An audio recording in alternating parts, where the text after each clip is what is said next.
¿Qué tal? Buenos días, gracias por acompañarnos en 24 horas en Noticias, nuestra primera edición de Costa Rica Noticias. Gracias por informarse con nosotros del acontecer nacional e internacional más importante en las últimas 24 horas. Soy José David Pérez. Vamos de inmediato con nuestros titulares.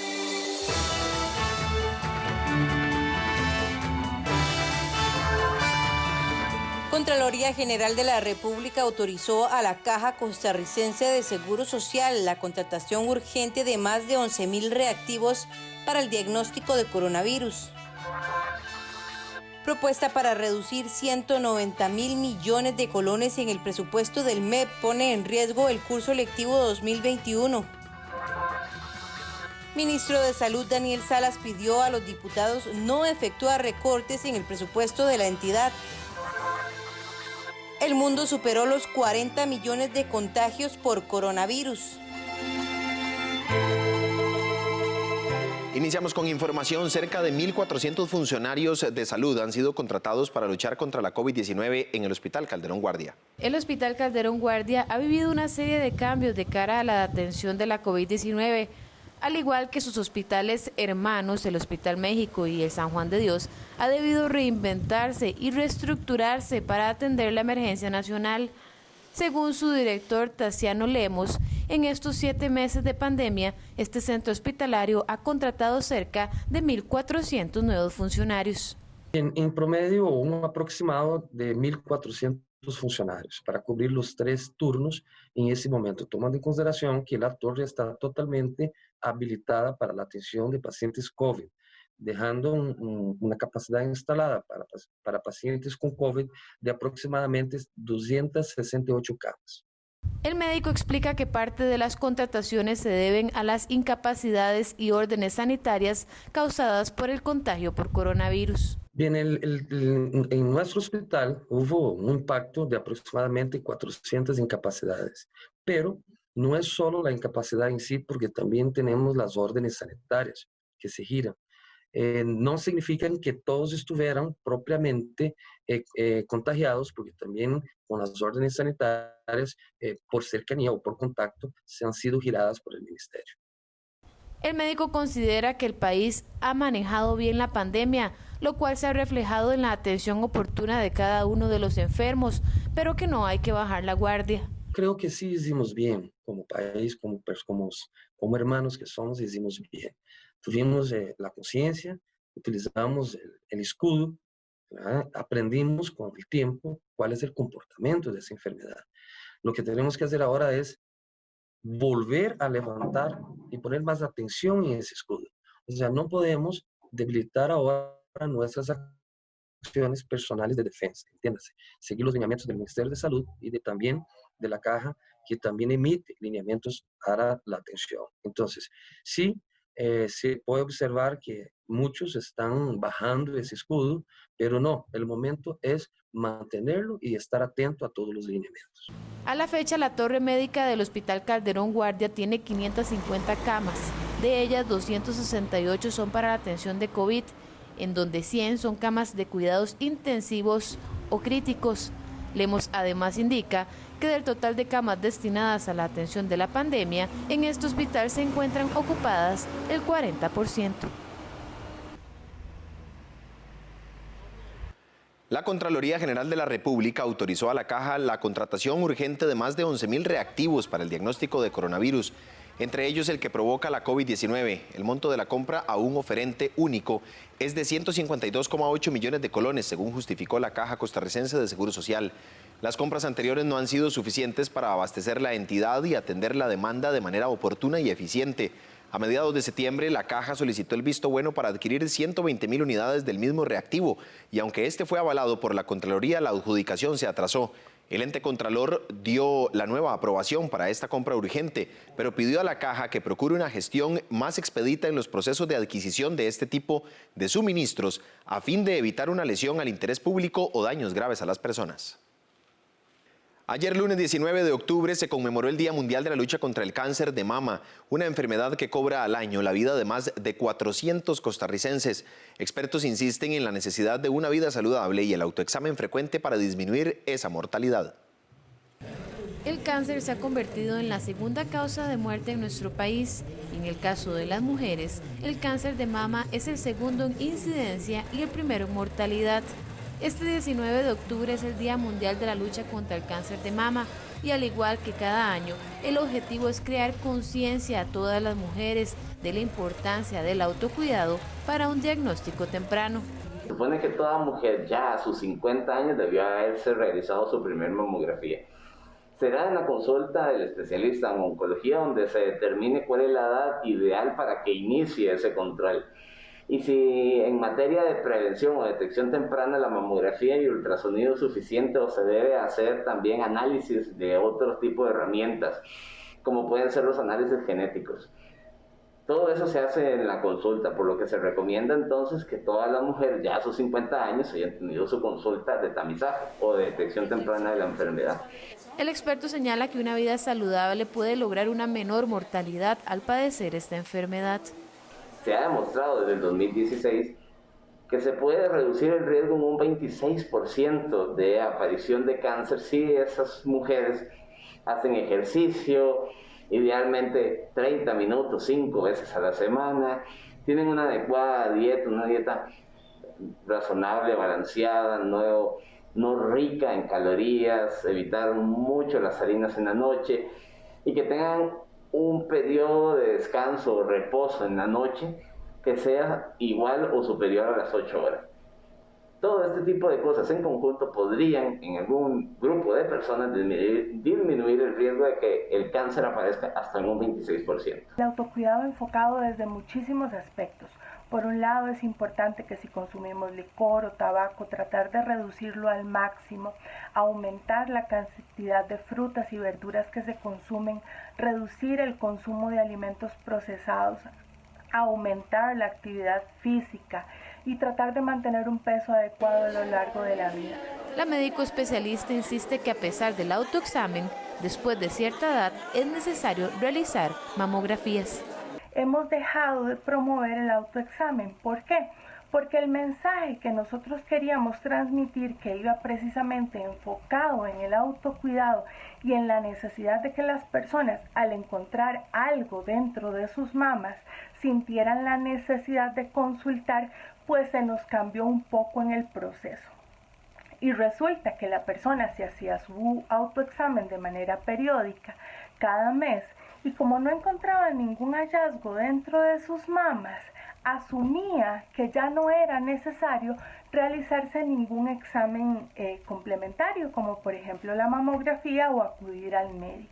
En Costa Rica, según la OMS, al año 2018 se registraron 1.501 casos de cáncer de mama y una mortalidad de 428 mujeres, lo que significa que de cada 10 mujeres diagnosticadas, 3 no lograron sobrevivir. Una de cada 2.000 personas en el mundo padece una enfermedad rara y en tiempos de COVID-19 su diagnóstico y atención puede complicarse. Las enfermedades raras o poco frecuentes son aquellas que tienen una baja prevalencia en la población, concretamente cuando afecta a 1 de cada 2.000 habitantes. Expertos señalan que en general se estima que el 80% de las enfermedades raras tienen origen genético y sus manifestaciones comienzan tempranamente en la vida. No obstante, en estos tiempos de COVID-19, el diagnóstico y la atención se pueden ver afectadas. Y la atención de estos pacientes con enfermedades raras de alguna manera queda un poco relegada. Sumado a esto, hay dificultades para acceder a los servicios de salud en términos geográficos, hay dificultades de desplazarse y movilizarse, hay dificultades para realizar en este momento pruebas especiales que pudieran permitir el diagnóstico de este tipo de enfermedades. Así que definitivamente el COVID ha impactado toda nuestra dinámica global y de eso no están exentas las enfermedades raras en términos de su diagnóstico y de su tratamiento también.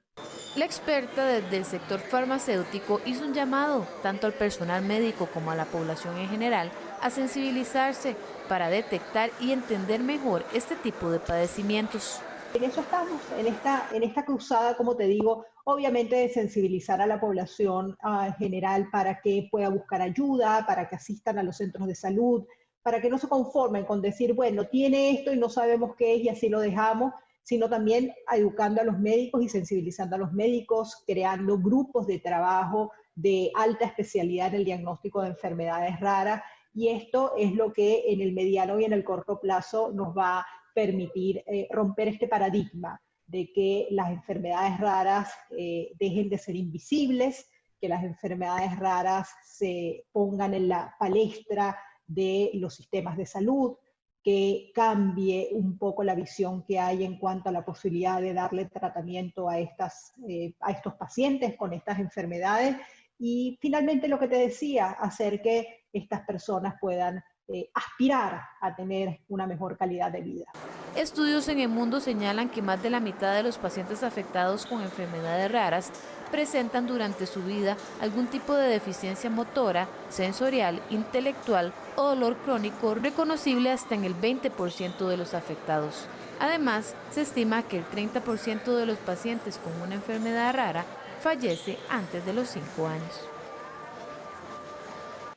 La reducción de 190.000 millones en el presupuesto del Ministerio de Educación Pública propuesta por los diputados pone en riesgo el curso electivo 2021. El MEP advirtió que el recorte afectará los programas de tecnologías de información, lo más requerido para fortalecer la educación virtual, así como la capacitación del docente y el transporte de estudiantes.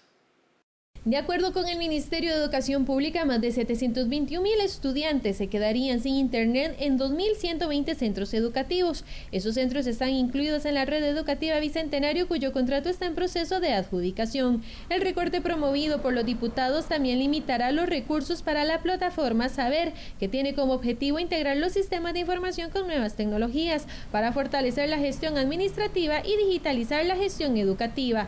Dichos rebajos se están solicitando precisamente en tiempos donde es mandatorio utilizar nuevos modelos educativos, desde una propuesta bimodal donde convivan la presencialidad y la virtualidad, expresó la ministra de Educación Giselle Cruz. La reducción de los recursos también imposibilitaría la compra de equipo para los colegios técnicos, tales como simuladores para la enseñanza en línea, la industrial, labores agropecuarias y del proceso de control de máquinas de acuerdo con los nuevos programas de estudio. Según el MEP, a esto se sumaría un recorte en el programa relacionado con la gestión y evaluación de la calidad, lo que eliminaría recursos para la planificación, elaboración e implementación de las pruebas nacionales en actividades como la construcción y la calificación de ítems para las pruebas nacionales como FARO y gestión para las internacionales como PISA. El presidente de la UCAEP justificó la reunión que tuvo con el Movimiento Rescate Nacional la semana anterior. Mediante un video indicó que la reunión fue en procura de dialogar y de poner los bloqueos. El presidente de la UCAEP, José Álvaro Jenkins, justificó la reunión que tuvo con los líderes del Movimiento Rescate Nacional la semana anterior. Jenkins dijo que el objetivo del encuentro del pasado 15 de octubre fue dialogar para deponer los bloqueos. Durante estas semanas, con todos los prejuicios generados a la economía y a la ciudadanía, continuaron los bloqueos. Por este motivo nos reunimos con varias organizaciones, procurando generar un clima idóneo para superar la ausencia de diálogo y que se acabara esa repudiable forma de protestar.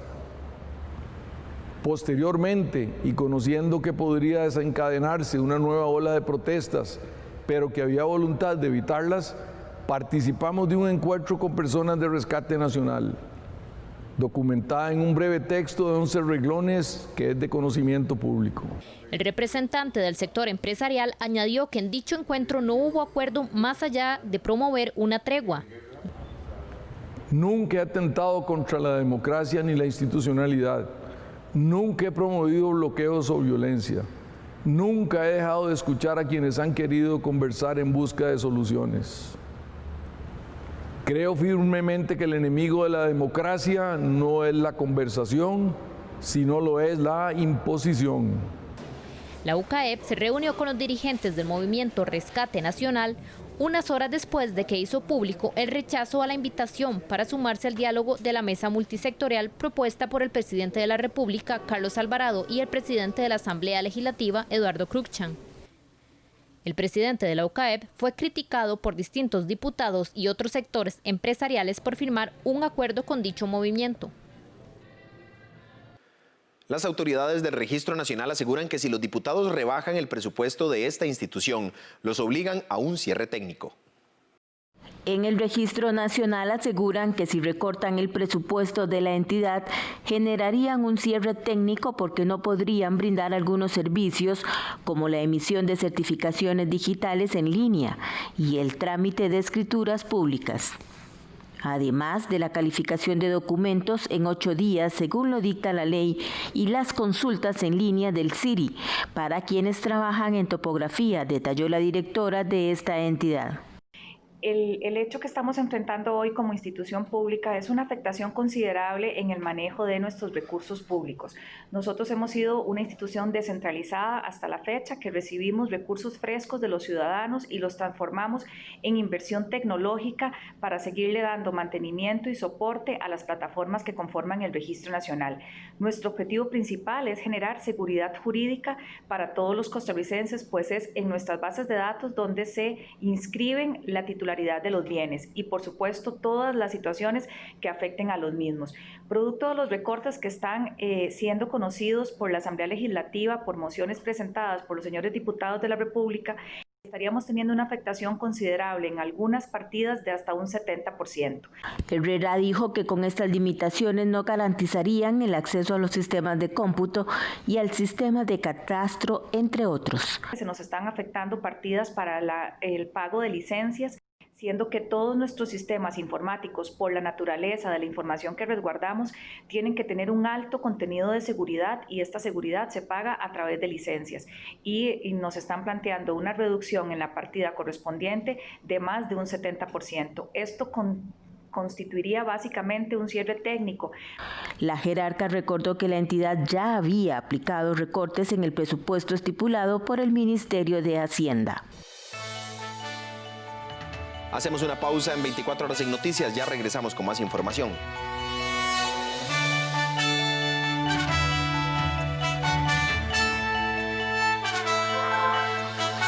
El mundo superó los 40 millones de contagios por coronavirus. Desde donde se encuentre, usted puede comprar, remodelar o construir. El BCR multiplica sus posibilidades en vivienda. Elija el crédito con la cuota que más le convenga, hasta con un 90% de financiamiento. Solo complete el formulario en bancobcr.com o en la app BCR Móvil y haga realidad su proyecto de vivienda. Somos el Banco de Costa Rica. Aprendió que es muy importante lavarse las manos. No vas a viajar al espacio, no. Dije ciberespacio. Así se dice cuando entras a internet. Pancho, creo que la gallina nos quiere decir algo. Yo soy un experto en el idioma gallinés. Voy a aprender y el mundo conocer. Sí. Sésamo, de lunes a viernes a las 10 de la mañana. Aquí en 13, Costa Rica Televisión. Al que roba combustible no le importa nada. A pesar de la delicada situación mundial y nacional, los ladrones siguen poniendo en peligro la vida de las personas, el entorno ambiental y la infraestructura pública. Denúncielos. Ahora hay una ley que los castiga.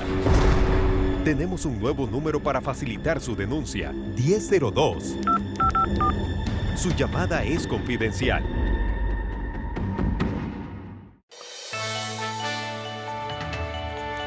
Continuamos con más información en 24 horas en noticias. Distintos sindicatos se manifestaron ayer lunes en contra de la propuesta con el Fondo Monetario Internacional y del proyecto de empleo público que se discute en la Asamblea Legislativa. En la convocatoria participaron gremios como APSE, ANDE, UNDECA y Busco.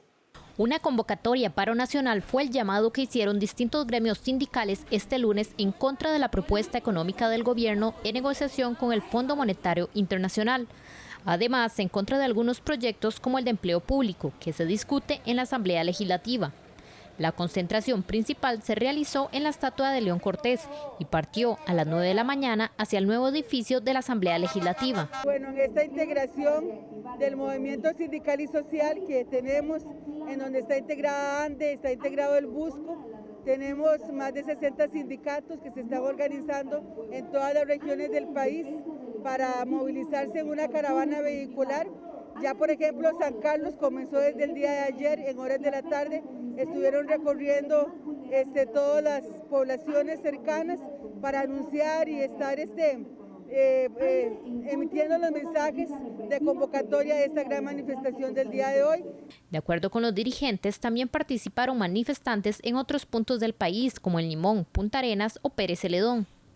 Que está llamando a los trabajadores y trabajadoras a defender los derechos laborales y a oponerse al Fondo Monetario Internacional y a cualquier negociación que implique afectar más a la clase trabajadora y al pueblo costarricense. Por su parte, Saray Esquivel, presidenta de la Asociación de Profesores de Segunda Enseñanza, indicó que existe descontento con el proyecto para reformar la Ley de Empleo Público, el cual buscaría hacer ajustes como implementación de salario global y poner límites a incentivos. Contra el proyecto de ley de empleo público que está en la Asamblea Legislativa hoy, otra vez, ¿verdad? Iniciando otra vez la Asamblea Legislativa, entre hoy y mañana tienen que dictaminarlo. Estamos en contra de él porque el primer punto es que deja fuera el servicio civil del proceso de reclutamiento y elección de personal, que nos parece que con el servicio civil por lo menos se genera más transparencia. Y también estamos manifestándonos en contra de las situaciones que se están dando con respecto a lo del Fondo Monetario Internacional. Durante la mañana, la Fuerza Pública reportó un bloqueo en La Angostura y Chomes, en Punta Arenas, debido a un enfrentamiento entre pescadores de Guanacaste y Punta Arenas. Parte de estas personas se dirigían en caravana hacia San José para unirse a la marcha nacional. Los gremios aseguran que podrán realizarse otras manifestaciones en los próximos días. El ministro de Salud, Daniel Salas, pidió a los diputados no efectuar recortes en el presupuesto de la entidad. Salas alega que esto puede repercutir en la atención de la pandemia u otras responsabilidades sanitarias que debe enfrentar la institución el próximo año.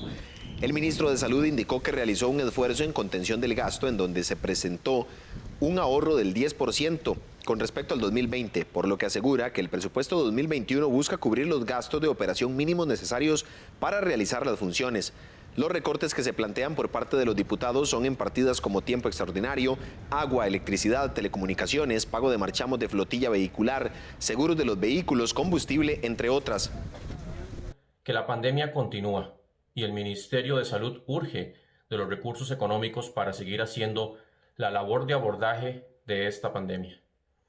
Insto a los legisladores a no efectuar recortes en el presupuesto de la entidad, tomando en cuenta que estos van a repercutir en la atención de la pandemia y otras responsabilidades sanitarias que debe enfrentar el Ministerio de Salud, tan vitales como las acciones de prevención de dengue y supervisión al cumplimiento de la ley contra el tabaco.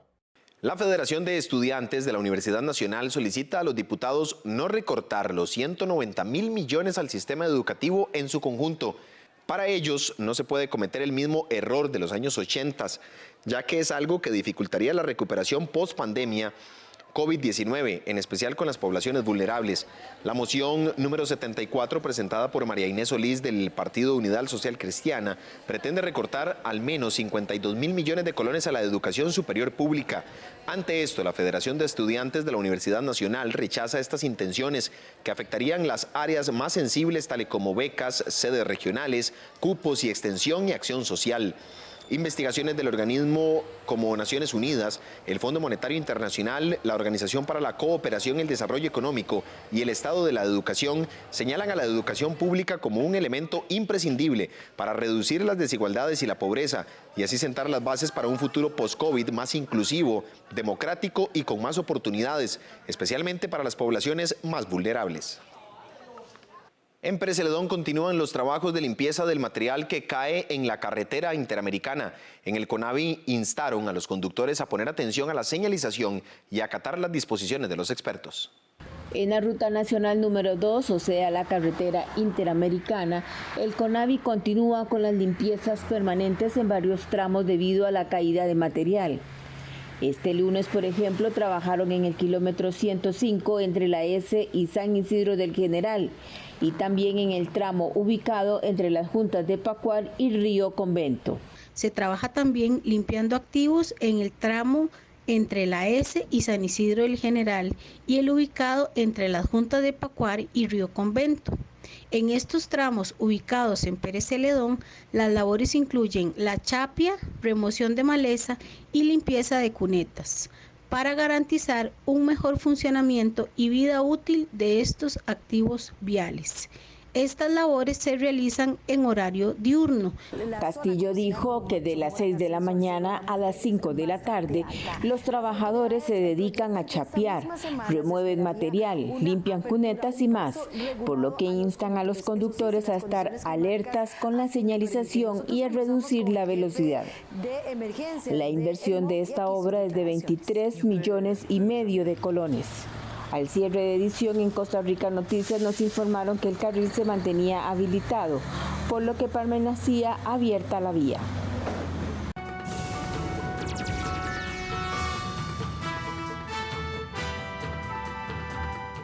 Iniciamos con información en el plano internacional. El mundo superó los 40 millones de contagios por coronavirus. En Europa, donde ya hay más de 250,000 muertos y la segunda ola de infecciones no cede, entraron en vigor nuevas restricciones como un toque de queda nocturno en Bélgica. El mundo superó el lunes los 40 millones de casos reportados de coronavirus. La segunda ola de contagios no cede, mientras los gobiernos europeos implementan nuevas restricciones. A partir del lunes, los cafés y restaurantes de Bélgica permanecerán cerrados durante 4 semanas y habrá un toque de queda entre la medianoche y las 5 de la mañana. No nos sentimos considerados y me duele el corazón. Lo siento mucho, pero no puedo soportarlo más. Nosotros, los camareros, los gerentes, los cocineros o los lavaplatos, todo el mundo tiene dolor. Es horrible. No hay nada que decir, me voy. Italia también impuso restricciones a partir del lunes en bares y restaurantes, actividades deportivas o ferias populares, muy abundantes en el país. En Polonia, el gran estadio nacional de fútbol se va a transformar en un hospital para enfermos con el virus. Pero mientras la preocupación crece en muchos países, otros ven una luz de esperanza. En Australia, las autoridades empezaron a poner fin a un largo confinamiento y permitieron a los 5 millones de habitantes de Melbourne salir de sus casas durante más de 2 horas al día por primera vez desde julio. Este es el periodo más largo sin cortarme el pelo. Es bueno tener algo de normalidad al cortarme y peinarme decentemente. Por su parte, Venezuela anunció que reabrirá sus playas, balnearios y hoteles cerrados al público desde marzo. En China, el crecimiento económico se aceleró en el tercer trimestre del año, mientras la mayoría de las principales economías del mundo siguen sufriendo las consecuencias de la pandemia de COVID-19. El crecimiento de China se aceleró en el tercer trimestre del año. La Oficina Nacional de Estadística informó el lunes que el Producto Interior Bruto del gigante asiático subió un 4,9% interanual entre agosto y septiembre, mientras la mayoría de las principales economías del mundo siguen sufriendo las consecuencias de la pandemia de coronavirus. La economía continuó una recuperación constante y se lograron resultados significativos en la prevención y el desarrollo de epidemias. Pero el entorno internacional sigue siendo complicado, con incertidumbres considerables, y estamos bajo una gran presión para prevenir las transmisiones de la epidemia desde el exterior y su resurgimiento en el país. La economía sigue en proceso de recuperación. Aunque es tomada con cautela, la cifra oficial del PIB siempre se estudia de cerca por el peso del país en la economía mundial. En plena pandemia y en un momento en el que el virus había paralizado prácticamente al país, el crecimiento en el primer trimestre se situó en un mínimo histórico. Pero se recuperó después en los 3 meses siguientes, gracias a una notable mejora de las condiciones sanitarias y al relanzamiento de su actividad. Se estima que China será la única de las grandes economías que registra un crecimiento positivo este año. La semana pasada, el Fondo Monetario Internacional casi duplicó su pronóstico de crecimiento económico para el gigante asiático en 2020 y habló de un retorno a la normalidad más rápido de lo esperado. Luis Arce dio la gran sorpresa al ganar la presidencia en Bolivia en primera vuelta, según proyecciones de 2 encuestadoras privadas. El economista de izquierda es el heredero de Evo Morales, de quien fue ministro de Finanzas. Todos los bolivianos hemos dado pasos importantes. Hemos recuperado la democracia y hemos, sobre todo los bolivianos, recuperado la esperanza. Así celebró en la noche del domingo Luis Arce el triunfo en las elecciones presidenciales de Bolivia. El candidato del Movimiento al Socialismo de Evo Morales llegaba como favorito, pero dio la gran sorpresa al imponerse en la primera vuelta, según proyecciones de 2 encuestadoras privadas. El heredero de Morales es un economista de 57 años, con un perfil más tecnócrata que político. Nacido en el seno de una familia de clase media, estudió en la Estatal Universidad Mayor de San Andrés, en La Paz, e hizo una maestría en la Universidad Británica de Warwick. Trabajó 18 años en el Banco Central, donde ocupó diversos cargos, y fue luego ministro de Economía y Finanzas casi todo el gobierno de Morales. En ese periodo, Bolivia elevó su Producto Interno Bruto de 9.500 millones de dólares anuales a 40.800 millones y redujo la pobreza del 60% a 37% según datos oficiales. La bonanza permitió pagar bonificaciones a miles de mujeres embarazadas, escolares y ancianos e inversiones millonarias para intentar industrializar el litio y el gas natural. Ahora, en una Bolivia polarizada y en crisis económica, Arce prometió un gobierno de unidad nacional. Vamos a gobernar para todos los bolivianos. Vamos a construir un gobierno de unidad nacional. Vamos a construir la unidad de nuestro país. El triunfo de Arce abre el camino para el regreso a Bolivia de Morales desde su exilio en Argentina y permite al líder socialista reivindicarse políticamente 11 meses después de su renuncia, en medio de una convulsión social y tras perder el apoyo de las Fuerzas Armadas. Varios gobiernos latinoamericanos felicitaron a Luis Arce, candidato del Movimiento al Socialismo, liderado por el expresidente Evo Morales, por la victoria en la elección presidencial realizada el domingo en Bolivia. Se multiplican los saludos al izquierdista Luis Arce por su victoria en las presidenciales del domingo en Bolivia. Aunque por ahora no hay resultados oficiales significativos porque el escrutinio avanzaba lentamente, proyecciones de encuestadoras privadas dieron la victoria al delfín del expresidente Evo Morales y sus rivales asumieron la derrota. El resultado de ese conteo rápido es muy contundente y muy claro. La diferencia entre el primer candidato y nosotros, comunidad ciudadana, es amplia. La izquierda latinoamericana celebró el regreso al poder del Movimiento al Socialismo. El presidente de Argentina, Alberto Fernández, dijo en Twitter que se trata de un acto de justicia ante la agresión que sufrió el pueblo boliviano. Fernández facilitó el año pasado la salida de Morales de Bolivia hacia México, antes de brindarle asilo en Argentina, luego de asumir el poder en diciembre de 2019. Desde Buenos Aires, el exmandatario afirmó que volverá a su país. Tarde o temprano vamos a volver a Bolivia. Ese no es el debate.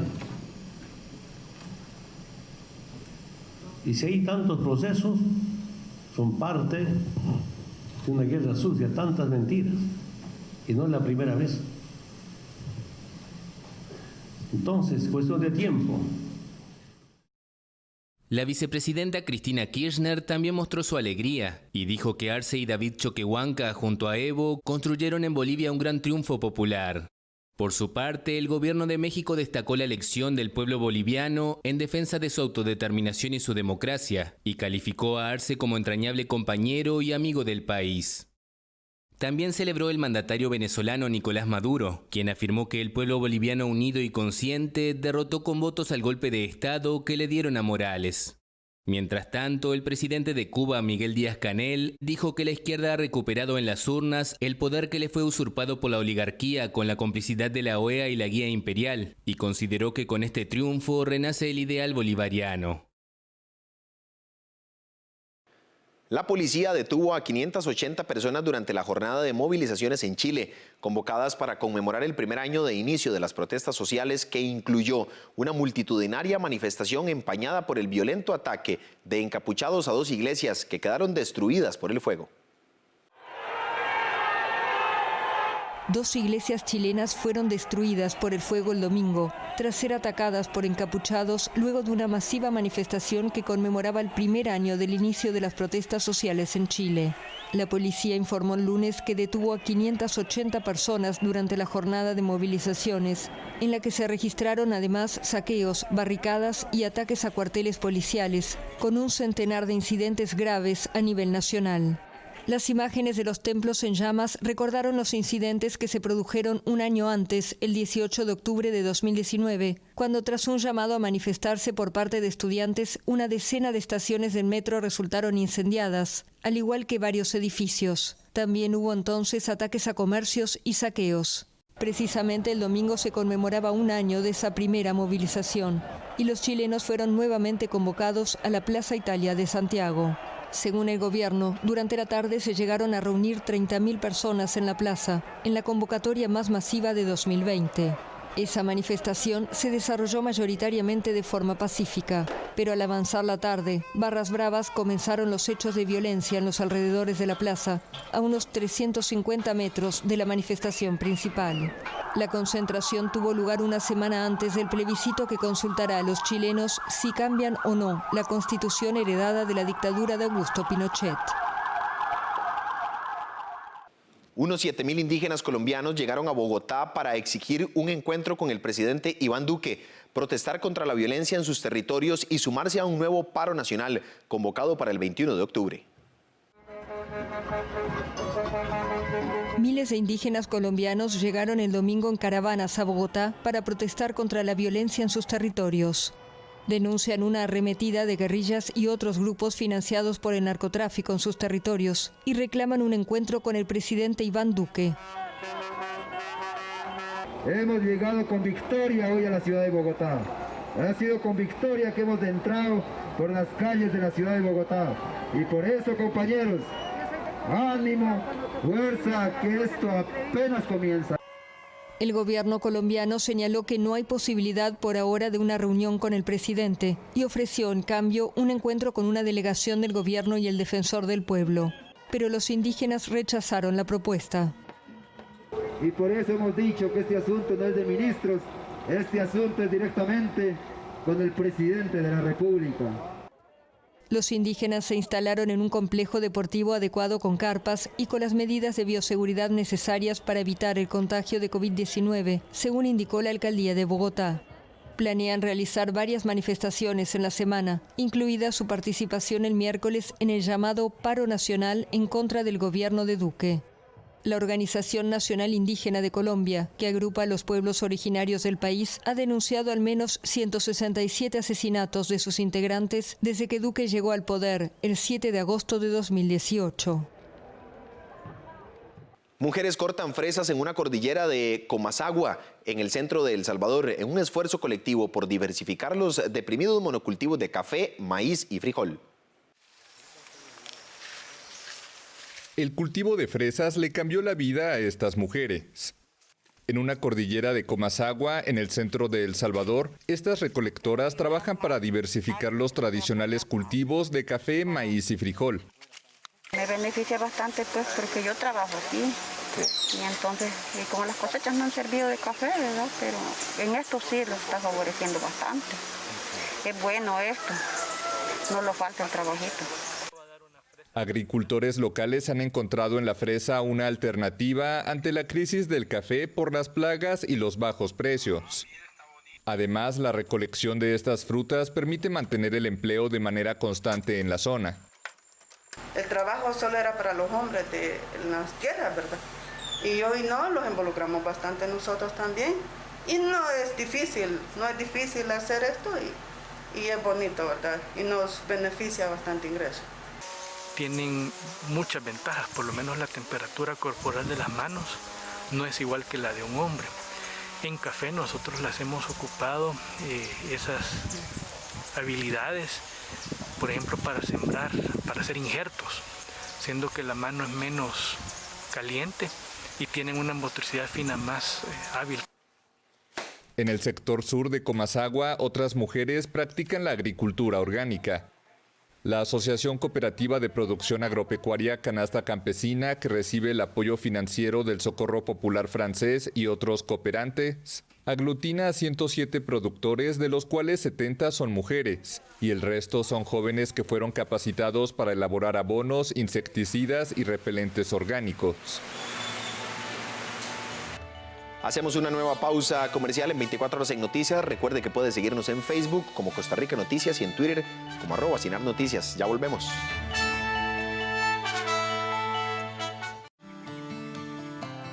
Somos los que vamos con usted hacia adelante. Este año hemos otorgado créditos por más de 304.000 millones de colones para apoyar a empresas, instituciones e industria. Además, se han colocado créditos por más de 228.000 millones de colones destinados para capital de trabajo. Somos herederos de un gran país y debemos seguirlo construyendo. Somos el Banco de Costa Rica. En nuestro espacio Cine Retrospectivo presentamos el documental argentino El Árbol de la Muralla. Jack es un sobreviviente de un campo de concentración durante la Segunda Guerra Mundial. Su historia es única. El 20 de octubre a las 9 de la noche. Aquí en 13, Costa Rica Televisión.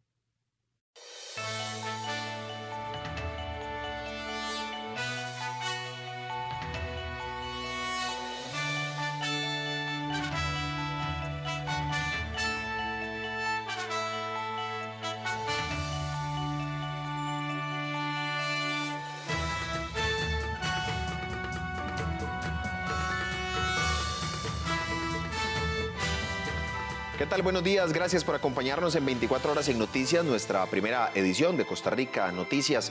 Gracias por informarse con nosotros del acontecer nacional e internacional más importante en las últimas 24 horas. Soy José David Pérez. Vamos de inmediato con nuestros titulares.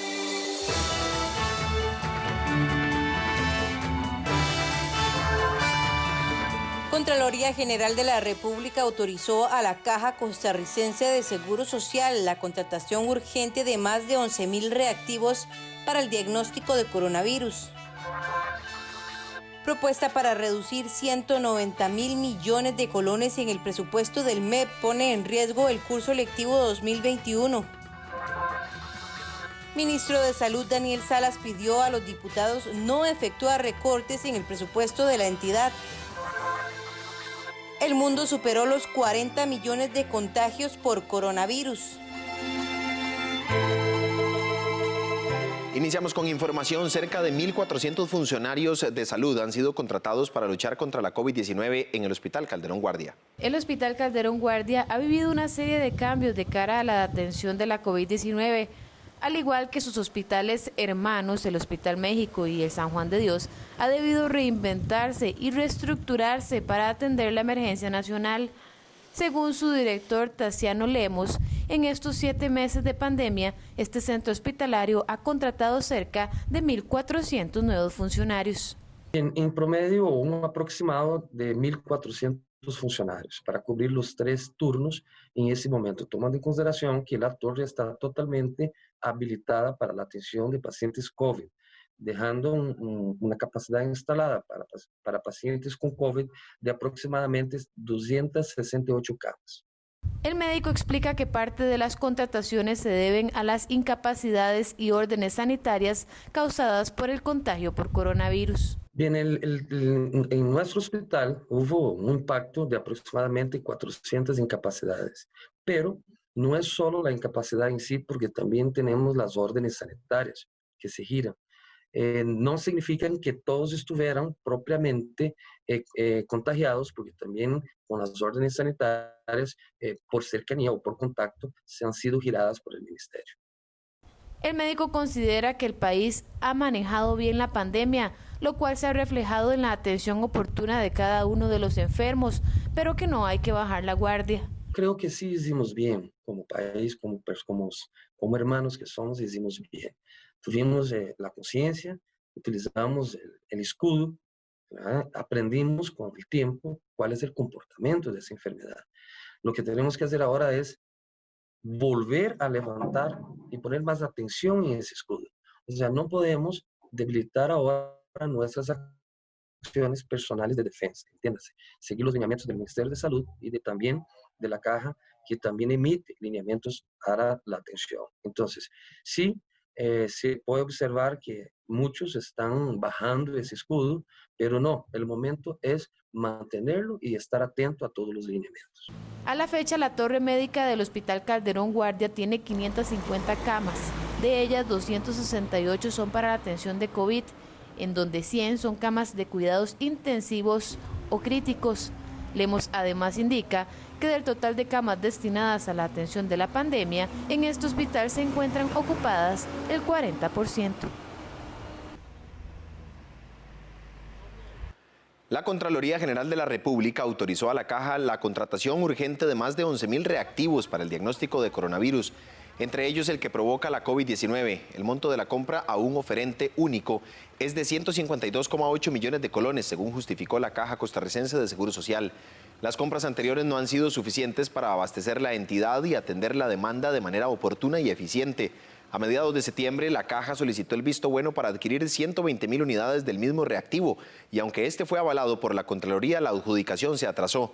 El ente contralor dio la nueva aprobación para esta compra urgente, pero pidió a la Caja que procure una gestión más expedita en los procesos de adquisición de este tipo de suministros a fin de evitar una lesión al interés público o daños graves a las personas.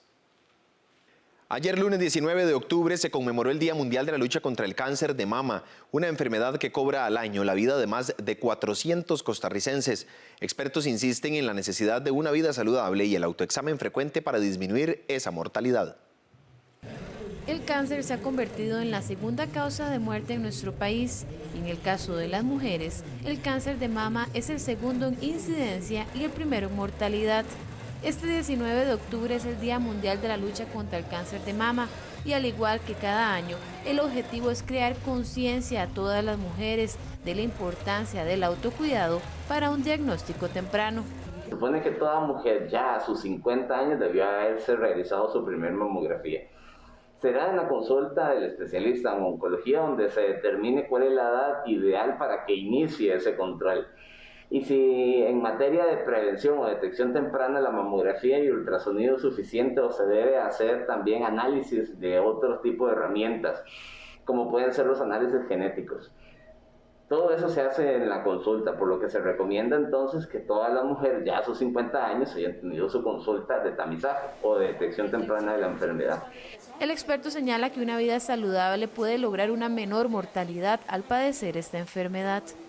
Se ha demostrado desde el 2016 que se puede reducir el riesgo en un 26% de aparición de cáncer si esas mujeres hacen ejercicio, idealmente 30 minutos, 5 veces a la semana, tienen una adecuada dieta, una dieta razonable, balanceada, no rica en calorías, evitar mucho las harinas en la noche y que tengan un periodo de descanso o reposo en la noche que sea igual o superior a las 8 horas. Todo este tipo de cosas en conjunto podrían en algún grupo de personas disminuir el riesgo de que el cáncer aparezca hasta en un 26%. El autocuidado enfocado desde muchísimos aspectos. Por un lado, es importante que si consumimos licor o tabaco, tratar de reducirlo al máximo, aumentar la cantidad de frutas y verduras que se consumen, reducir el consumo de alimentos procesados, aumentar la actividad física y tratar de mantener un peso adecuado a lo largo de la vida. La médico especialista insiste que a pesar del autoexamen, después de cierta edad es necesario realizar mamografías. Hemos dejado de promover el autoexamen. ¿Por qué? Porque el mensaje que nosotros queríamos transmitir, que iba precisamente enfocado en el autocuidado y en la necesidad de que las personas, al encontrar algo dentro de sus mamas, sintieran la necesidad de consultar, pues se nos cambió un poco en el proceso.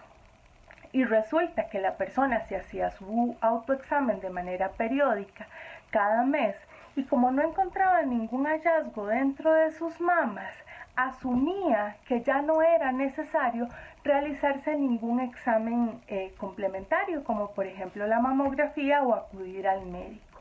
En Costa Rica, según la OMS, al año 2018 se registraron 1.501 casos de cáncer de mama y una mortalidad de 428 mujeres, lo que significa que de cada 10 mujeres diagnosticadas, 3 no lograron sobrevivir.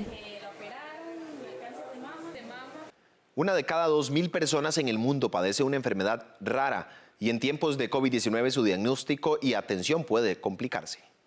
Las enfermedades raras o poco frecuentes son aquellas que tienen una baja prevalencia en la población, concretamente cuando afecta a 1 de cada 2.000 habitantes. Expertos señalan que en general se estima que el 80% de las enfermedades raras tienen origen genético y sus manifestaciones comienzan tempranamente en la vida. No obstante, en estos tiempos de COVID-19, el diagnóstico y la atención se pueden ver afectadas. Y la atención de estos pacientes con enfermedades raras de alguna manera queda un poco relegada. Sumado a esto, hay dificultades para acceder a los servicios de salud en términos geográficos, hay dificultades de desplazarse y movilizarse, hay dificultades para realizar en este momento pruebas especiales que pudieran permitir el diagnóstico de este tipo de enfermedades. Así que definitivamente el COVID ha impactado toda nuestra dinámica global y de eso no están exentas las enfermedades raras en términos de su diagnóstico y de su tratamiento también. La experta desde el sector farmacéutico hizo un llamado tanto al personal médico como a la población en general a sensibilizarse para detectar y entender mejor este tipo de padecimientos. En eso estamos, en esta cruzada, como te digo, obviamente de sensibilizar a la población en general para que pueda buscar ayuda, para que asistan a los centros de salud, para que no se conformen con decir, bueno, tiene esto y no sabemos qué es y así lo dejamos, sino también educando a los médicos y sensibilizando a los médicos, creando grupos de trabajo de alta especialidad en el diagnóstico de enfermedades raras, y esto es lo que en el mediano y en el corto plazo nos va a permitir romper este paradigma de que las enfermedades raras dejen de ser invisibles, que las enfermedades raras se pongan en la palestra de los sistemas de salud, que cambie un poco la visión que hay en cuanto a la posibilidad de darle tratamiento a estos pacientes con estas enfermedades y finalmente lo que te decía, hacer que estas personas puedan aspirar a tener una mejor calidad de vida. Estudios en el mundo señalan que más de la mitad de los pacientes afectados con enfermedades raras presentan durante su vida algún tipo de deficiencia motora, sensorial, intelectual o dolor crónico reconocible hasta en el 20% de los afectados. Además, se estima que el 30% de los pacientes con una enfermedad rara fallece antes de los 5 años. La reducción de 190.000 millones en el presupuesto del Ministerio de Educación Pública propuesta por los diputados pone en riesgo el curso lectivo 2021. El MEP advirtió que el recorte afectará los programas de tecnologías de información, lo más requerido para fortalecer la educación virtual, así como la capacitación del docente y el transporte de estudiantes. De acuerdo con el Ministerio de Educación Pública, más de 721.000 estudiantes se quedarían sin internet en 2.120 centros educativos. Esos centros están incluidos en la red educativa Bicentenario, cuyo contrato está en proceso de adjudicación. El recorte promovido por los diputados también limitará los recursos para la plataforma Saber, que tiene como objetivo integrar los sistemas de información con nuevas tecnologías para fortalecer la gestión administrativa y digitalizar la gestión educativa. Dichos rebajos se están solicitando precisamente en tiempos donde es mandatorio utilizar nuevos modelos educativos, desde una propuesta bimodal donde convivan la presencialidad y la virtualidad, expresó la ministra de Educación Giselle Cruz. La reducción de los recursos también imposibilitaría la compra de equipo para los colegios técnicos, tales como simuladores para la enseñanza en línea, la industrial, labores agropecuarias y del proceso de control de máquinas de acuerdo con los nuevos programas de estudio. Según el MEP, a eso se sumaría un recorte en el programa relacionado con la gestión y evaluación de la calidad, lo que eliminaría recursos para la planificación, elaboración e implementación de las pruebas nacionales en actividades como la construcción y la calificación de ítems para las pruebas nacionales como FARO y gestión para las internacionales como PISA. El presidente de la UCAEP justificó la reunión que tuvo con el Movimiento Rescate Nacional la semana anterior. Mediante un video indicó que la reunión fue en procura de dialogar y de poner los bloqueos. El presidente de la UCAEP, José Álvaro Jenkins, justificó la reunión que tuvo con los líderes del movimiento Rescate Nacional la semana anterior. Jenkins dijo que el objetivo del encuentro del pasado 15 de octubre fue dialogar para deponer los bloqueos. Durante estas semanas, con todos los perjuicios generados a la economía y a la ciudadanía, continuaron los bloqueos. Por este motivo nos reunimos con varias organizaciones, procurando generar un clima idóneo para superar la ausencia de diálogo y que se acabara esa repudiable forma de protestar. Posteriormente, y conociendo que podría desencadenarse una nueva ola de protestas, pero que había voluntad de evitarlas, participamos de un encuentro con personas de Rescate Nacional, documentada en un breve texto de 11 renglones que es de conocimiento público. El representante del sector empresarial añadió que en dicho encuentro no hubo acuerdo más allá de promover una tregua. Nunca he atentado contra la democracia ni la institucionalidad. Nunca he promovido bloqueos o violencia. Nunca he dejado de escuchar a quienes han querido conversar en busca de soluciones. Creo firmemente que el enemigo de la democracia no es la conversación, sino lo es la imposición. La UCAEP se reunió con los dirigentes del movimiento Rescate Nacional unas horas después de que hizo público el rechazo a la invitación para sumarse al diálogo de la mesa multisectorial propuesta por el presidente de la República, Carlos Alvarado, y el presidente de la Asamblea Legislativa, Eduardo Cruikshank. El presidente de la UCAEP fue criticado por distintos diputados y otros sectores empresariales por firmar un acuerdo con dicho movimiento. Las autoridades del Registro Nacional aseguran que si los diputados rebajan el presupuesto de esta institución, los obligan a un cierre técnico. En el Registro Nacional aseguran que si recortan el presupuesto de la entidad, generarían un cierre técnico porque no podrían brindar algunos servicios como la emisión de certificaciones digitales en línea y el trámite de escrituras públicas. Además de la calificación de documentos en 8 días, según lo dicta la ley, y las consultas en línea del CIRI para quienes trabajan en topografía, detalló la directora de esta entidad. El hecho que estamos enfrentando hoy como institución pública es una afectación considerable en el manejo de nuestros recursos públicos. Nosotros hemos sido una institución descentralizada hasta la fecha, que recibimos recursos frescos de los ciudadanos y los transformamos en inversión tecnológica para seguirle dando mantenimiento y soporte a las plataformas que conforman el Registro Nacional. Nuestro objetivo principal es generar seguridad jurídica para todos los costarricenses, pues es en nuestras bases de datos donde se inscriben la titularidad de los bienes y, por supuesto, todas las situaciones que afecten a los mismos. Producto de los recortes que están siendo conocidos por la Asamblea Legislativa, por mociones presentadas por los señores diputados de la República, estaríamos teniendo una afectación considerable en algunas partidas de hasta un 70%. Herrera dijo que con estas limitaciones no garantizarían el acceso a los sistemas de cómputo y al sistema de catastro, entre otros. Se nos están afectando partidas para el pago de licencias, siendo que todos nuestros sistemas informáticos, por la naturaleza de la información que resguardamos, tienen que tener un alto contenido de seguridad y esta seguridad se paga a través de licencias. Y nos están planteando una reducción en la partida correspondiente de más de un 70%. Esto constituiría básicamente un cierre técnico. La jerarca recordó que la entidad ya había aplicado recortes en el presupuesto estipulado por el Ministerio de Hacienda. Hacemos una pausa en 24 horas en noticias, ya regresamos con más información.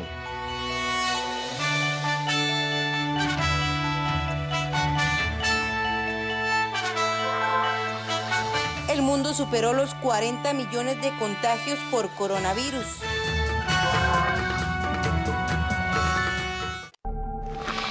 ¿Escuchaste la pitoreta del tren? ¿Cómo? Si vas con audífonos escuchando música y mensajeando.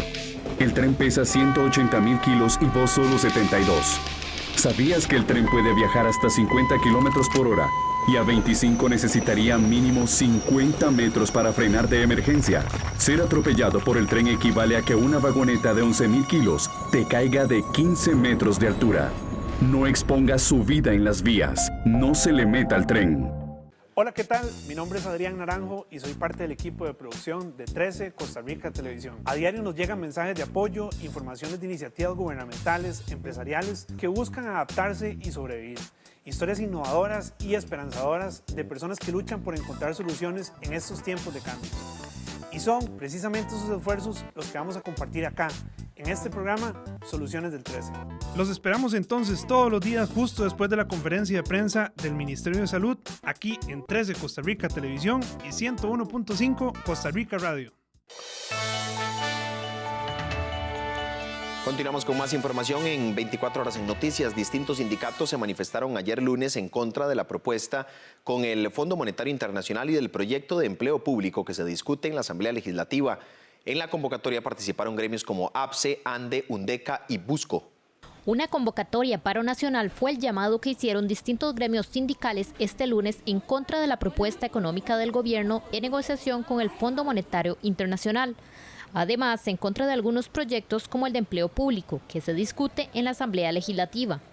La concentración principal se realizó en la estatua de León Cortés y partió a las 9 de la mañana hacia el nuevo edificio de la Asamblea Legislativa. Bueno, en esta integración del movimiento sindical y social que tenemos, en donde está integrada ANDE, está integrado el Busco, tenemos más de 60 sindicatos que se están organizando en todas las regiones del país para movilizarse en una caravana vehicular.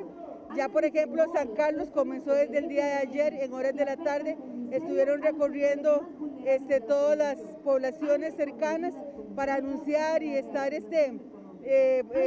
emitiendo los mensajes de convocatoria de esta gran manifestación del día de hoy. De acuerdo con los dirigentes, también participaron manifestantes en otros puntos del país, como en Limón, Punta Arenas o Pérez Celedón.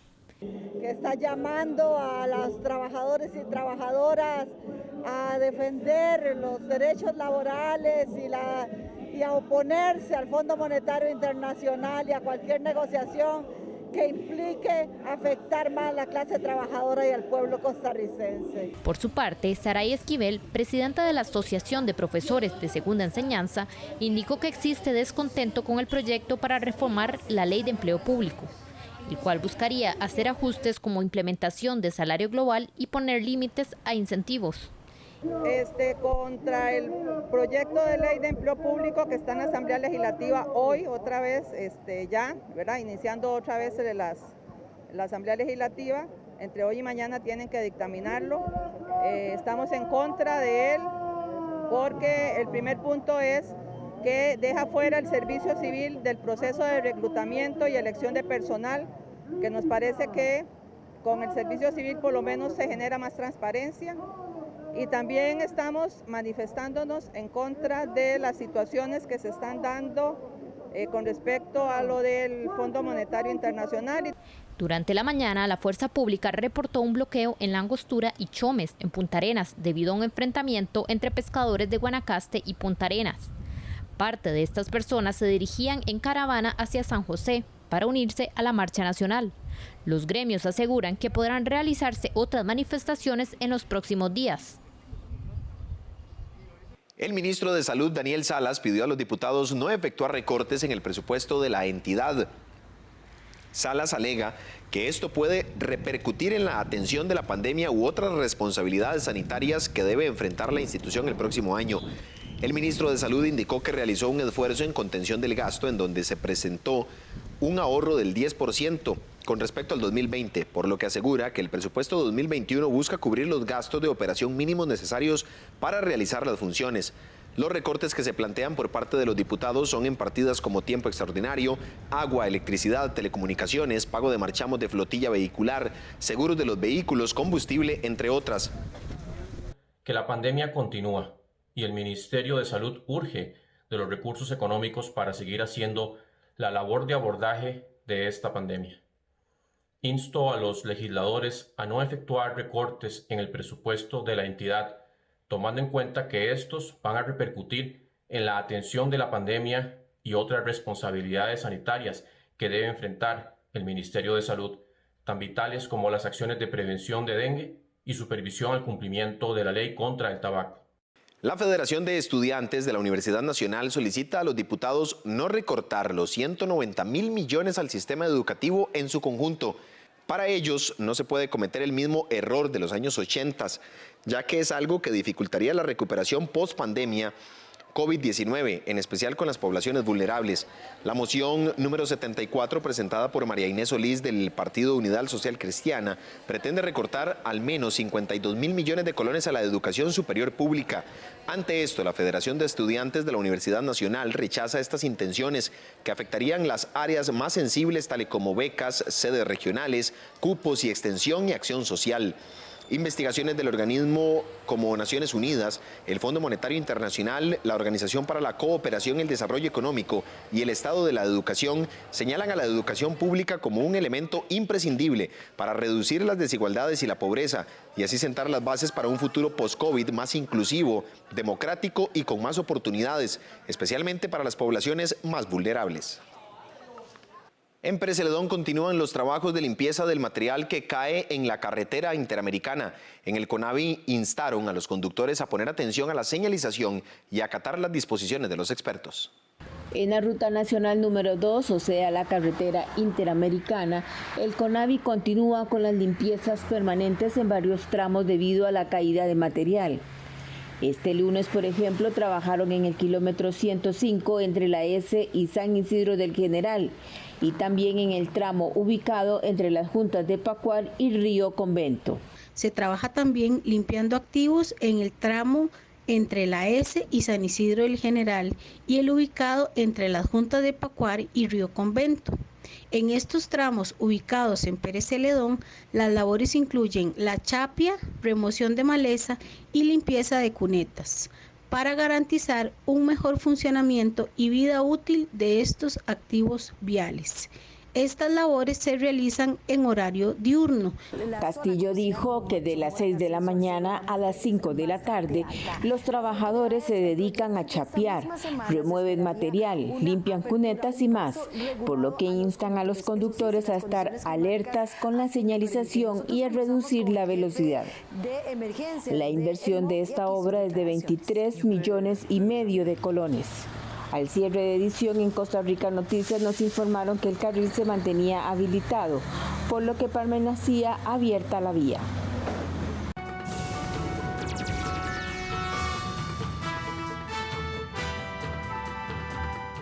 Iniciamos con información en el plano internacional. El mundo superó los 40 millones de contagios por coronavirus. En Europa, donde ya hay más de 250.000 muertos y la segunda ola de infecciones no cede, entraron en vigor nuevas restricciones como un toque de queda nocturno en Bélgica. El mundo superó el lunes los 40 millones de casos reportados de coronavirus. La segunda ola de contagios no cede, mientras los gobiernos europeos implementan nuevas restricciones. A partir del lunes, los cafés y restaurantes de Bélgica permanecerán cerrados durante 4 semanas y habrá un toque de queda entre la medianoche y las 5 de la mañana. No nos sentimos considerados y me duele el corazón. Lo siento mucho, pero no puedo soportarlo más. Nosotros, los camareros, los gerentes, los cocineros o los lavaplatos, todo el mundo tiene dolor. Es horrible. No hay nada que decir, me voy. Italia también impuso restricciones a partir del lunes en bares y restaurantes, actividades deportivas o ferias populares, muy abundantes en el país. En Polonia, el gran Estadio Nacional de Fútbol se va a transformar en un hospital para enfermos con el virus. Pero mientras la preocupación crece en muchos países, otros ven una luz de esperanza. En Australia, las autoridades empezaron a poner fin a un largo confinamiento y permitieron a los 5 millones de habitantes de Melbourne salir de sus casas durante más de 2 horas al día por primera vez desde julio. Este es el periodo más largo sin cortarme el pelo. Es bueno tener algo de normalidad al cortarme y peinarme decentemente. Por su parte, Venezuela anunció que reabrirá sus playas, balnearios y hoteles cerrados al público desde marzo. En China, el crecimiento económico se aceleró en el tercer trimestre del año, mientras la mayoría de las principales economías del mundo siguen sufriendo las consecuencias de la pandemia de COVID-19. El crecimiento de China se aceleró en el tercer trimestre del año. La Oficina Nacional de Estadística informó el lunes que el Producto Interior Bruto del gigante asiático subió un 4,9% interanual entre agosto y septiembre, mientras la mayoría de las principales economías del mundo siguen sufriendo las consecuencias de la pandemia de coronavirus. La economía continuó una recuperación constante y se lograron resultados significativos en la prevención y el desarrollo de epidemias. Pero el entorno internacional sigue siendo complicado, con incertidumbres considerables, y estamos bajo una gran presión para prevenir las transmisiones de la epidemia desde el exterior y su resurgimiento en el país. La economía sigue en proceso de recuperación. Aunque es tomada con cautela, la cifra oficial del PIB siempre se estudia de cerca por el peso del país en la economía mundial. En plena pandemia y en un momento en el que el virus había paralizado prácticamente al país, el crecimiento en el primer trimestre se situó en un mínimo histórico. Pero se recuperó después en los 3 meses siguientes, gracias a una notable mejora de las condiciones sanitarias y al relanzamiento de su actividad. Se estima que China será la única de las grandes economías que registra un crecimiento positivo este año. La semana pasada, el Fondo Monetario Internacional casi duplicó su pronóstico de crecimiento económico para el gigante asiático en 2020 y habló de un retorno a la normalidad más rápido de lo esperado. Luis Arce dio la gran sorpresa al ganar la presidencia en Bolivia en primera vuelta, según proyecciones de 2 encuestadoras privadas. El economista de izquierda es el heredero de Evo Morales, de quien fue ministro de Finanzas. Todos los bolivianos hemos dado pasos importantes. Hemos recuperado la democracia y hemos, sobre todo los bolivianos, recuperado la esperanza. Así celebró en la noche del domingo Luis Arce el triunfo en las elecciones presidenciales de Bolivia. El candidato del movimiento al socialismo de Evo Morales llegaba como favorito, pero dio la gran sorpresa al imponerse en la primera vuelta, según proyecciones de 2 encuestadoras privadas. El heredero de Morales es un economista de 57 años, con un perfil más tecnócrata que político. Nacido en el seno de una familia de clase media, estudió en la Estatal Universidad Mayor de San Andrés, en La Paz, e hizo una maestría en la Universidad Británica de Warwick. Trabajó 18 años en el Banco Central, donde ocupó diversos cargos, y fue luego ministro de Economía y Finanzas casi todo el gobierno de Morales. En ese periodo, Bolivia elevó su Producto Interno Bruto de $9.500 millones anuales a $40.800 millones y redujo la pobreza del 60% a 37% según datos oficiales. La bonanza permitió pagar bonificaciones a miles de mujeres embarazadas, escolares y ancianos, e inversiones millonarias para intentar industrializar el litio y el gas natural. Ahora, en una Bolivia polarizada y en crisis económica, Arce prometió un gobierno de unidad nacional. Vamos a gobernar para todos los bolivianos. Vamos a construir un gobierno de unidad nacional. Vamos a construir la unidad de nuestro país. El triunfo de Arce abre el camino para el regreso a Bolivia de Morales desde su exilio en Argentina y permite al líder socialista reivindicarse políticamente 11 meses después de su renuncia, en medio de una convulsión social y tras perder el apoyo de las Fuerzas Armadas. Varios gobiernos latinoamericanos felicitaron a Luis Arce, candidato del movimiento al socialismo, liderado por el expresidente Evo Morales, por la victoria en la elección presidencial realizada el domingo en Bolivia. Se multiplican los saludos al izquierdista Luis Arce por su victoria en las presidenciales del domingo en Bolivia. Aunque por ahora no hay resultados oficiales significativos porque el escrutinio avanzaba lentamente, proyecciones de encuestadoras privadas dieron la victoria al delfín del expresidente Evo Morales y sus rivales asumieron la derrota. El resultado de ese conteo rápido es muy contundente y muy claro. La diferencia entre el primer candidato y nosotros, comunidad ciudadana, es amplia. La izquierda latinoamericana celebró el regreso al poder del movimiento al socialismo. El presidente de Argentina, Alberto Fernández, dijo en Twitter que se trata de un acto de justicia ante la agresión que sufrió el pueblo boliviano. Fernández facilitó el año pasado la salida de Morales de Bolivia hacia México, antes de brindarle asilo en Argentina luego de asumir el poder en diciembre de 2019. Desde Buenos Aires, el exmandatario afirmó que volverá a su país. Tarde o temprano vamos a volver a Bolivia. Ese no es el debate. Y si hay tantos procesos, son parte de una guerra sucia, tantas mentiras, y no es la primera vez. Entonces, cuestión de tiempo. La vicepresidenta Cristina Kirchner también mostró su alegría y dijo que Arce y David Choquehuanca junto a Evo construyeron en Bolivia un gran triunfo popular. Por su parte, el gobierno de México destacó la elección del pueblo boliviano en defensa de su autodeterminación y su democracia y calificó a Arce como entrañable compañero y amigo del país. También celebró el mandatario venezolano Nicolás Maduro, quien afirmó que el pueblo boliviano unido y consciente derrotó con votos al golpe de Estado que le dieron a Morales. Mientras tanto, el presidente de Cuba, Miguel Díaz-Canel, dijo que la izquierda ha recuperado en las urnas el poder que le fue usurpado por la oligarquía con la complicidad de la OEA y la Guía Imperial, y consideró que con este triunfo renace el ideal bolivariano. La policía detuvo a 580 personas durante la jornada de movilizaciones en Chile, convocadas para conmemorar el primer año de inicio de las protestas sociales, que incluyó una multitudinaria manifestación empañada por el violento ataque de encapuchados a 2 iglesias que quedaron destruidas por el fuego. 2 iglesias chilenas fueron destruidas por el fuego el domingo, tras ser atacadas por encapuchados luego de una masiva manifestación que conmemoraba el primer año del inicio de las protestas sociales en Chile. La policía informó el lunes que detuvo a 580 personas durante la jornada de movilizaciones, en la que se registraron además saqueos, barricadas y ataques a cuarteles policiales, con un centenar de incidentes graves a nivel nacional. Las imágenes de los templos en llamas recordaron los incidentes que se produjeron un año antes, el 18 de octubre de 2019, cuando tras un llamado a manifestarse por parte de estudiantes, una decena de estaciones del metro resultaron incendiadas, al igual que varios edificios. También hubo entonces ataques a comercios y saqueos. Precisamente el domingo se conmemoraba un año de esa primera movilización, y los chilenos fueron nuevamente convocados a la Plaza Italia de Santiago.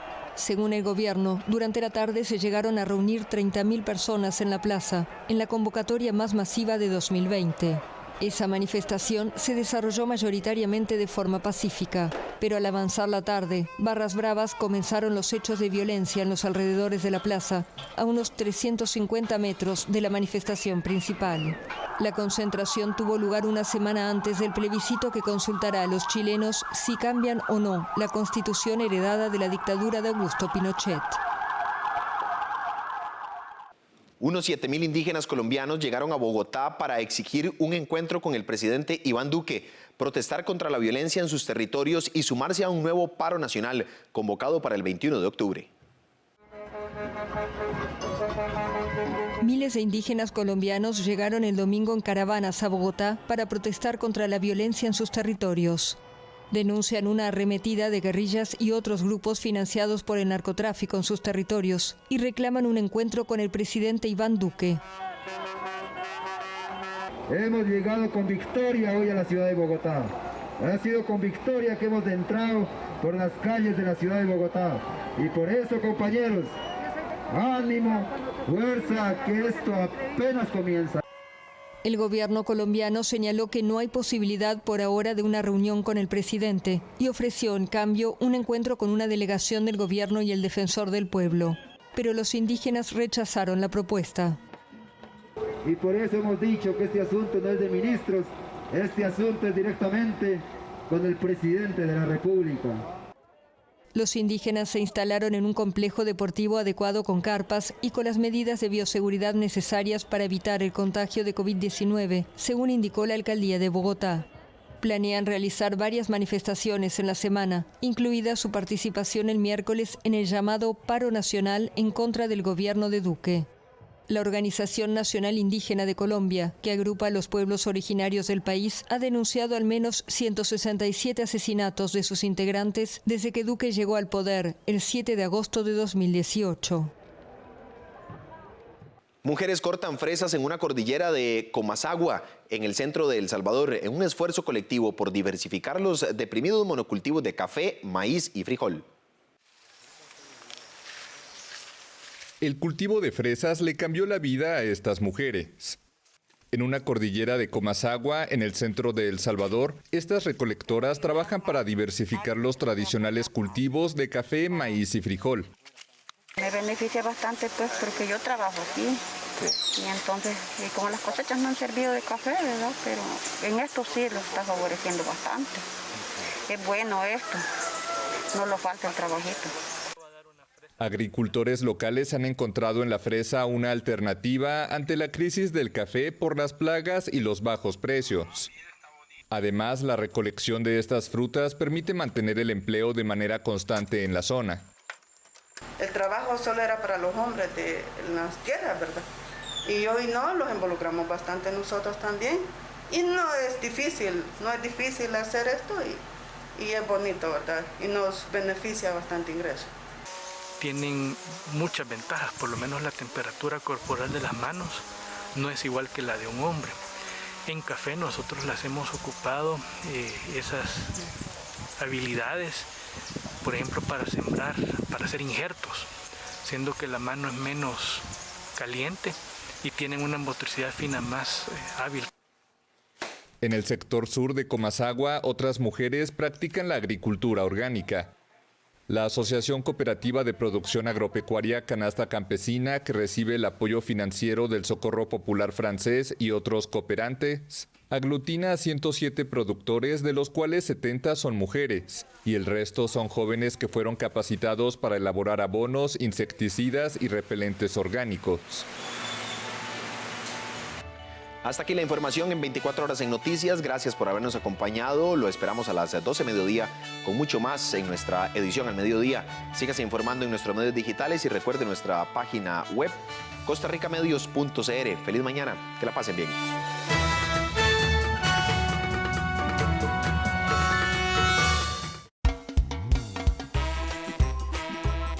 En octubre, en Documentales UNED, no se pierda nuestro estreno. Los Santos. Un documental que se adentra en esa zona de nuestro país, mostrándonos sus particularidades. Yo disfruto ir a coger café. Ahí estaba también el trapiche. Y en una pulpería, por ejemplo, usted conseguía canfín, carbón y de comer todo. El 21 y 28 de octubre a las 4 de la tarde, aquí en 13, Costa Rica Televisión. Este domingo 25 de octubre, en nuestro espacio Arte 13, disfrute de el Festival de Coreógrafos Graciela Moreno, en su primera parte. A las 2:30 de la tarde, solo aquí en 13, Costa Rica Televisión. Estás viendo 13, Costa Rica Televisión.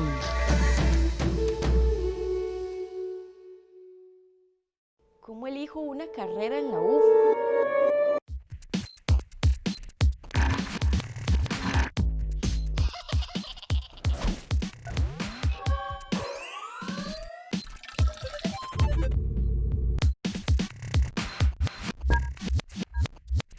Aló, yo soy Susana y esto es Etcétera. Y hoy les traigo información súper útil para que decidan cuál carrera estudiar en la U. Porque yo sé que ahorita lo único que pueden pensar es, tengo que pasar bachi. Y porque todo lo que tiene que ver con la U, uno lo deja para después. Por eso, porque me caen bien, les voy a contar todo lo que a mí me hubiera gustado saber antes de entrar a la U. ¡Que nadie me dijo antes! Mi primer tip es que para definir mejor las opciones de carrera en la U, tenemos que tomar en cuenta dos cosas. La primera, cómo sos vos, y la segunda, cómo es el medio que te rodea. What? Necesitas tener claro qué te interesa, cuáles son tus capacidades, cómo es tu forma de ser y cuáles son tus expectativas a futuro. Mi expectativa a futuro es trabajar en una película con Emma Watson. Keep laughing. Keep going. Luego está el medio que te rodea, que tiene que ver con dónde están las universidades, cuáles carreras ofrecen, cuánto dura el plan de estudio y cuáles son las oportunidades de trabajo luego de que te gradúas. Este punto es muy importante porque hay que ser realistas con nuestras posibilidades. Por eso te recomiendo que hables con tu familia para que te digan con qué puedes contar y con qué no. Y así va a ser más fácil definir tu futuro universitario. ¿Quieren que vaya a la universidad? ¿A la universidad? ¡Ja! ¿Hay carrera de bufón? Mi segundo tip para que decidan qué estudiar en la U es que hagan un ejercicio de eliminación de carreras. O sea, que descarten las que nunca estudiarían y que dejen solo las que les llama más la atención. Estoy segura de que van a encontrar más carreras interesantes de las que se imaginan. Claro que si ven una carrera que no conocen o no saben de qué trata, es mejor que no la descarten y googleen qué es, porque esa podría ser la carrera de su vida, ¿eh? O artes escénicas, ¿acaso eres tú la carrera de mi vida? De hecho, esta es una de las herramientas que tiene el Centro de Orientación Vocacional Ocupacional COVO de la UCR. El COVO es un servicio para asesorar y acompañar a la comunidad estudiantil en los procesos de la U, o sea que nos van a ayudar a entender cómo funciona ser estudiante en la universidad. Este centro apoya a estudiantes regulares de la U durante todo el desarrollo de su carrera profesional, porque puede pasar que tengan dudas y quieran estudiar otra cosa, o que por el contrario les guste mucho lo que estudien, pero no saben en qué se pueden especializar. Además, ayudan a estudiantes que estén por ingresar a las universidades públicas, como vos o como yo. Eso sí, el único requisito es que nos hayamos inscrito en el examen de admisión de la UNA, el TEC o la UCR. Y seguro conoces algo del COVO, porque están a cargo de la Feria Vocacional de la UCR. Es un evento chivísima que hacen una vez al año y en donde puedes conocer todas las facultades que hay en la UCR. A mí me parece súper bien que las universidades públicas nos apoyen y nos guíen cuando estamos en el colegio, porque así dejamos de sentir que no sabemos nada cuando entramos a la U. ¿Qué será un pretil? En la descripción les dejo el link del COVO para que hagan el ejercicio de eliminación de carreras. Estoy segura que les va a servir un montón. No se pierdan el próximo bloque, etcétera, porque vamos a ver cuál universidad pública es nuestra mejor opción para estudiar. Recuerden seguirnos en Instagram como Somos Generación Z.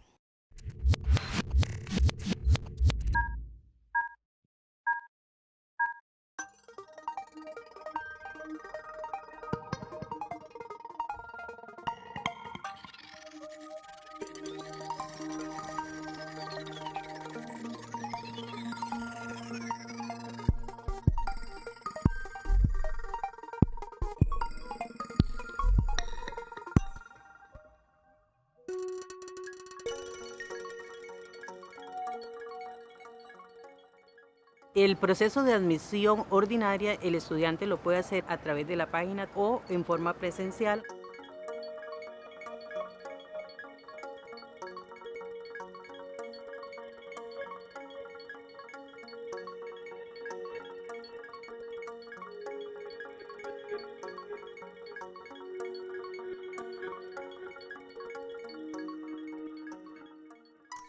Cuando el estudiante retira o recibe su cita de examen en junio, la primera semana, se le entrega un folleto de información donde le detalla las carreras.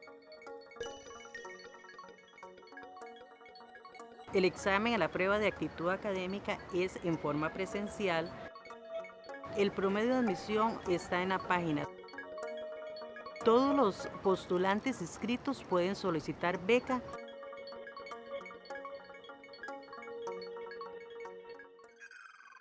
Actualmente el procedimiento de registro de título es vía web. Se abre un link donde el estudiante, no importa dónde se encuentra, ingresa su título. Y el que por alguna circunstancia no está ligado al MEP, el computador le va a indicar que debe presentarse a las oficinas de registro, hacerlo en forma presencial.